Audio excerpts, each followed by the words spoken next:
Hey everyone, it's Andy with A&G's Paintless Dent Removal. Today I had a customer drop off a vehicle with some damage in the right front fender that another paintless dent repair company has attempted and failed to repair. So they brought it to me and asked me if I could complete the repairs. Well, let's go take a look at the damage. Alright, so what we got is a bunch of clear stress cracks from whatever impacted it, and then you got your cracks in the clear from him pushing on it. This is probably about a basketball sized dent in the beginning, and he's munched it up right through here pretty good. So we're going to knock all this down, flatten it down, and we'll see what it looks like after that.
Alright, I was able to get this dent really flat. It's got a little bit of paint blemishes, so I would say it's probably a 98% repair.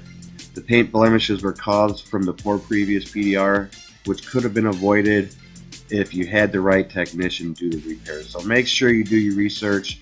Make sure you call A&G's Paintless Dent Removal so you can have your vehicle repaired right the first time.